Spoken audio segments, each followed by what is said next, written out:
Are you thinking about quitting real estate? Well, I've been there too. And I understand the frustrations that come along with this business, but I do want to give you 5 key reasons why you might want to reconsider this and give this career another shot. Let's dive right into the video.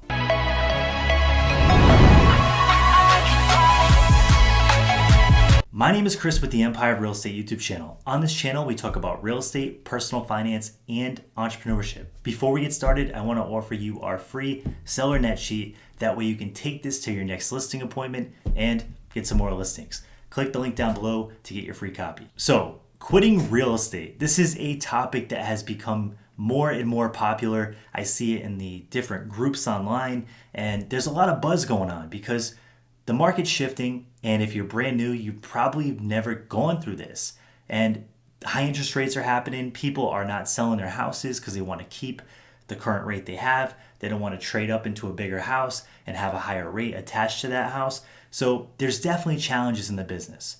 But with that being said, I want to let you know in this video that there are 5 reasons why it's probably a good idea to stick to this business and really make this work. And I'm also going to give you some hope. I have people on my team that are selling houses even today as the market's more challenging and it's harder to get sales. If you do the work and you do the right things, you can make this business work. In fact, I have an agent on my team that did $3.2 million in sales since the start of the year. And we're only, 4 or 5 months, 5 months into the year at this point in time. So it's totally possible. You can totally do it. You just have to really work hard, make a lot of effort, and you can make this thing work. So the very first reason that you might not want to quit real estate is the potential earnings that you can make in this business. Now, if you just got started in real estate, you probably have already looked into this, and you probably saw that some agents are making 6 figures, some agents are even making 7 figures. Now, that's a very rare example, but you probably have already seen the potential of the income. But now that you're in the business and you're seeing how hard it is, you might be questioning if this is even possible. You might be saying, hey, I read online that you can make 6 figures. You might know a couple agents in your office that are making 6 figures, but you're starting to doubt yourself and you're starting to say, can I really make 6 figures? I'm getting hung up on when I'm calling. I'm not getting clients. People are buying houses through other agents, and you're just getting frustrated and you're getting really aggravated with the entire process. And I've been there too. I've been through all of this stuff when I first started. But if you just hustle, if you double down and you just spend your time learning, you're going to get through the pain points and you'll get through the other side. You just have to pair 2 things. The very first thing is you have to pair effort. So if you're not working hard, you know that. And you have to change that because this business takes hard work. It's a very, very hard work based business. And that's something that I think people that are in this industry that are talking to new agents, they really need to let new agents know because this is no cakewalk and you're going to have to work hard. You're going to have to double down. There's no question about it. You're not going to make it unless you work hard. The second thing is knowing what to do. If you don't know what to do, then you're just going to be frustrated because you're putting all this work in, but you're getting no results. So if you pair those 2 things together, it's going to equal out to success. The problem is that oftentimes people are missing one of the 2 links. If you have a really hardworking agent that has no skill set or doesn't know what to do, they're going to be frustrated. If you have an agent that is super skilled and knows exactly what to do, but they're not working hard, they're not going to get any results. It's just that kind of industry. So the money is there, and the kind of money that you can make in this business can really impact your life in a positive way and set you up to make different investments and buy investment property and all the cool things that come along with being an agent. But you have to pair those 2 things together and make it happen. Reason number 2 is the flexibility and independence that comes along with this business. Let's not fool anybody. When I was at my 9-to-5 job, I did not like punching in, being on a time clock, and being told what to do at every single moment of my day. That was not fun to me, and if you became a full-time agent and you just got away from your 9-to-5 job, it's probably not fun to you. So being able to have that flexibility, make your own schedule, and be your own boss is a really beautiful thing. Number 3 is the demand. So despite what people say, this career is still very needed. People need real estate agents to help them buy and sell.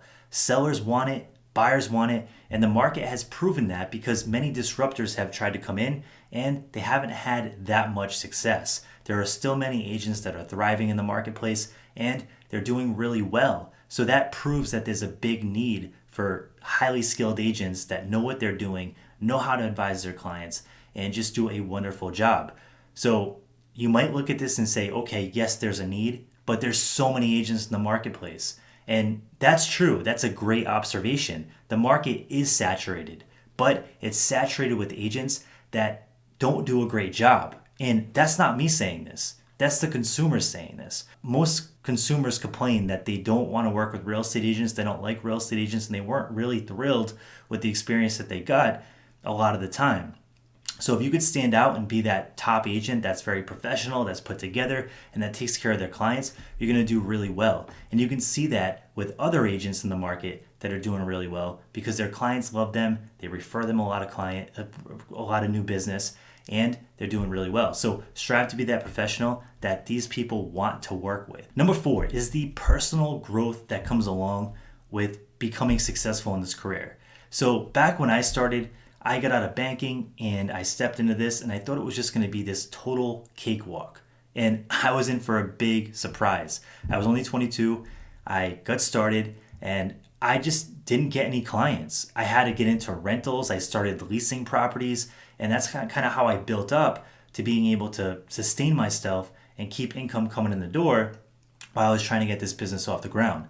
I spent days door knocking, getting rejected, getting my face slammed indoors, walking around in the heat with a suit on. Like, it's not fun when you first start, but the amount of personal growth and the way you're going to grow as a business person and an entrepreneur by going through all those things is really invaluable. You can't get that anywhere else. That grit, that grind, that rejection, and then overcoming that and learning the skills you need to learn to become that person that's able to make that good money that you want to make and replace your 9-to-5 income. That's where the growth happens, and that's where you're going to see big changes that you're really happy with. So the personal growth that you can get in this business is huge. Last but not least, the 5th reason is making a positive impact on people's lives. So when you first got started, one of the reasons that many people get started is they want to help people get into their first home. They might want to help investors. Maybe they want to help sellers net more money in their property. They just really love the process. They really love real estate, and they really love helping people change their lives and get into their dream home, because as we know, what's the statistic? I think it's for the average homeowner has a net worth that's 40 times more than the average renter. And that's a big statistic. And even if that's only halfway true, right? That's still a big impact in someone's life over the course of years. So if you can help someone do that, it's definitely a rewarding career. I've helped people that were renting property for a really long period of time, and they get into their first house and they have that pride of ownership, and they always reach out to me and they're like, hey, how are you? How's everything going? They send me clients. Like, they really appreciate that they found me. I was able to help them. I walk them through the entire process, and that can be really rewarding. So that's a huge reason alone that many people love this career, and they keep doing it for a long period of time because you're really impacting people in a positive way. So in conclusion, you should not quit real estate. If any of these reasons really jumped out at you, it probably is a sign that you're the person that should double down and really persist through this hard time. If you're watching a video like this, it probably means that you're struggling, you're facing some challenges, and you're just deciding what you want to do. But just know that if you really work hard, you put the effort in, and you just grind through it and you do the right things, it will work. So let me know what challenges you're facing in the comment section below. I would love to hear from you. Thanks so much for tuning in, and you have a great day.